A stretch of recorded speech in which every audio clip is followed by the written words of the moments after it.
திருப்பூர் மாவட்டம் தாராபுரம் தாலுகாக்குட்பட்ட புதுப்பை கிராமம் தங்கமேடு பகுதியில் தாழ்த்தப்பட்ட அருந்ததியர் மக்கள் சுமார் 100 குடும்பங்கள் அந்த பகுதியில் வசித்து வர்றாங்க. இவங்களுக்கு இலவச வீட்டுமனை பட்டா இல்லாமல் 30 குடும்ப மக்கள் அதே பகுதியில் வாடகை வீட்டில் இந்த 15 வருஷமா வாடகை வீட்டில் தான் குடியிருந்துட்டு வர்றாங்க. இந்த சூழ்நிலையில் இந்த மக்களுக்கு இலவச வீட்டுமனை பட்டா கேட்டு இந்த 15 வருஷமா தொடர்ச்சியாக மாவட்ட ஆட்சியர் வட்டாட்சியர் என பல மனுக்கள் கொடுத்தும் போராட்டம் நடத்தியும் இதுவரையில் இந்த மக்களுக்கு இலவச வீட்டுமனை பட்டா கிடைக்கிறதுக்கான வழிவகையை வருவாய் நிர்வாகம் இதுவரைக்கும் இவங்களுக்கு செஞ்சு தரவே இல்லை.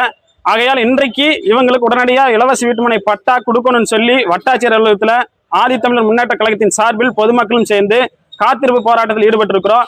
இதுவரைக்கும் வருவாய்த்துறை அதிகாரிகள் ஒருவரும் கூட வந்து எங்ககிட்ட பேச்சுவார்த்தை நடத்தல. இதுல இருந்தே தெரியுது வருவாய்த்துறை நிர்வாகம் எந்த அளவுக்கு மெத்தனமா செயல்படுதுங்கிறது இதை எடுத்துக்காட்டா நாம புரிஞ்சுக்கணும்.